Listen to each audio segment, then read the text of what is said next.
حرم کی وید نے خرم کا معائنہ کیا۔ اسے پتہ چل گیا کہ وہ کنواری ہے تو اسے حرم میں داخل کر دیا گیا۔ سلطان عثمان کا دل اس پر آ گیا تھا، جبکہ پہلی رانی سے ایک بیٹا تھا جو ابھی سلطان کی گدی سنبھالنے کے لیے تیار ہو رہا تھا۔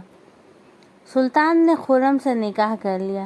خرم کسی اور سے پریم کرتی تھی، اسے حرم میں لایا گیا تھا، اسے سلطان سے شادی کرنی پڑی۔ من میں جوالا بھر کر خرم سلطان کے خوابگاہ میں داخل ہوئی۔ سلطان اسے دیکھ کر منترمگدھ رہ گئے۔ جب شادی کے بعد سلطان اس پر پوری طرح ریجھ گئے تو خرم نے سلطان کو پوری طرح قبضے میں کرنا چاہا۔ راجگدی کا لالچ اسے دلدل میں دھکیلنے لگا۔ پہلی رانی آسیہ سلطان اپنی ساس رانی ماں کی دلاری اور راجگدی کے وارث کی ماں تھی۔ رانی ماں کی بیٹیاں تھیں وحیدہ سلطان اور حمیدہ سلطان۔ ایک بیٹا سلطان عثمان جو ابھی راجگدی پر تھا۔ حرم کا یہی اصول تھا، اس لیے آسیہ سلطان کچھ بول نہیں سکی۔ سلطان عثمان کی شادی پر جب اس نے دیکھا سلطان عثمان اس پر کم دھیان دینے لگے ہیں، خرم ہی اس کی چاہت بن گئی ہے، تو اس نے پہلی اور آخری غلطی کی۔ اس نے اپنی کنیز خاص کو بلایا اور کہا، سنو کنیز، سلطان کے کھانے میں زہر ملا دو۔ جب سلطان کھانے پہ بیٹھیں تو کہہ دو کھانے میں زہر ہے اور سارا الزام خرم پر رکھ دو۔ کنیز نے سعادت مندی سے کہا، جو حکم سلطان۔ کنیز نے ویسا ہی کیا ہے، لیکن کنیز سے سخت پوچھ تاچھ اور سزا دینے پر وہ ٹوٹ گئی اور آسیہ سلطان کا نام اس کی زبان پر آ گیا۔ اس دن سے آسیہ سلطان سلطان عثمان کی نظر سے گر گئی۔ اب خرم سلطان کو اور کھل کر کھیلنے کا موقع مل گیا تھا۔ وہ نہیں چاہتی تھی کہ آسیہ سلطان کا بیٹا ہمدان راجگدی کا اگلا سلطان ہو۔ خرم سلطان نے ایک کے بعد ایک 3 بچوں کو جنم دیا۔ ادھر حمیدہ سلطان کا عشق اپنے بھائی عثمان سلطان کے داہنے ہاتھ اس کے خاص آدمی مصطفیٰ سے شروع ہو چکا تھا۔ وحیدہ سلطان شادی شدہ تھی۔ اس کے شوہر سلطان عثمان کے راج کے کسی پرانت کے مالک تھے۔ رانی ماں بیٹے عثمان سلطان کو خرم کی چال بازیاں بتاتی، لیکن وہ ماں کی بات کو یوں اڑا دیتے۔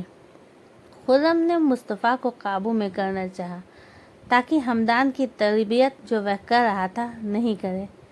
وہ اپنے بیٹے کو راجگدی کے لیے تیار کرنا چاہتی تھی، لیکن اس کی اس بات کو سلطان عثمان نہیں مان رہے تھے۔ خرم نے ہمدان کو برباد کرنے کے لیے ایک کھیل کھیلا۔ اس نے اپنی ایک خوبصورت کنیز کو بلا کر کہا، مہر ماں، تمہیں ہمدان کو اپنے عشق کے جال میں پھنسانا ہے۔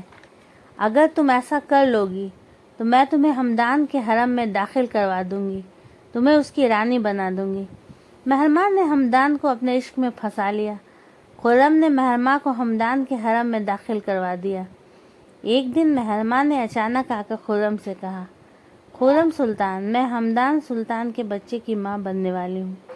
اب خرم نے ایک اور کھیل کھیلا اور مہرماں کو جان سے مروا دیا تاکہ ہمدان پاگل ہو جائے۔ ہمدان مہرماں سے عشق کرنے لگا تھا، وہ پاگل سا ہو گیا۔ ادھر مصطفیٰ جب ایک جنگ جیت کر آیا تو سلطان نے کہا، مانگو میرے دوست، آج تم جو مانگو گے میں دوں گا۔ مصطفیٰ نے کہا، جان کی امان پاؤں تو کہو۔ سلطان عثمان نے اسے اجازت دی۔ اس نے حمیدہ سلطان کو مانگ لیا۔ سلطان نے دونوں کا نکاح کر دیا۔ کچھ دنوں بعد دوسرے پرانت سے خبر آئی، وحیدہ سلطان کے شوہر نے بغاوت کر دیا، اسے بندی بنا کر لایا گیا۔ بھرے دربار میں سلطان عثمان نے اس کا سر قلم کروا دیا۔ یہ دیکھ کر مصطفیٰ یہ سمجھ چکا تھا کوئی بھی غلطی موت ہو سکتی ہے۔ ادھر خرم مصطفیٰ کو قابو میں کرنا چاہتی تھی، جس سے سلطان کو پوری طرح قابو میں کیا جا سکے۔ ہمدان باپ کی سختی کرنے پر دھیرے دھیرے سنبھلنے لگا۔ اب ہمدان کو سلطان عثمان نے ایک پرانت سنبھالنے کے لیے بھیج دیا۔ ادھر پورے محل پر خرم کا قبضہ تھا، ایک پتا بھی اس کی مرضی کے بنا نہیں ہل سکتا تھا۔ ہمدان کو جب ایک پرانت مل گیا تو خرم نے اسے راستے سے ہٹانے کے لیے آخری وار کیا۔ ہمدان کے سپاہیوں میں خرم کے آدمی تھے۔ اسے خرم نے بغاوت کروایا اور وہاں سے خط سلطان کو بھجوایا۔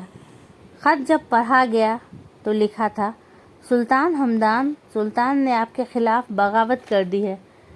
یہ پڑھ کر سلطان عثمان کا غصہ 7ویں آسمان پر پہنچ گیا۔ انہوں نے ہمدان کو محل میں حاضر ہونے کے لیے خط بھجوایا۔ خط کو خرم سلطان نے بدلوا دیا اور خبر بھجوائی، سلطان ہمدان، آپ کی جان کو خطرہ ہے، آپ ادھر کا رخ نہ کریں۔ جب ہمدان حاضر نہیں ہوا تو سلطان عثمان نے اسے بندی بنا کر لانے کا حکم دیا۔ دربار کا درش بہت ہی بھیاور اور دکھد تھا۔ تخت پر سلطان عثمان اور خرم وراجمان تھے۔ سلطان ہمدان کو بندی بنا کر لایا گیا۔ بیچ میں ایک باریک پردہ لگا تھا۔ ہمدان نے اپنی صفائی میں کچھ کہنا چاہا مگر اسے خرم کے آدمیوں نے موقع نہیں دیا۔ سلطان عثمان نے ہمدان کا سر قلم کرنے کا حکم دیا۔ ایک باپ کے سامنے بیٹے کا سر قلم ہو گیا۔ ہمدان کی لاش خرم کی بربرتا کی کہانی کہہ رہی تھی۔ آپ کو یہ کہانی کیسی لگی ویورز؟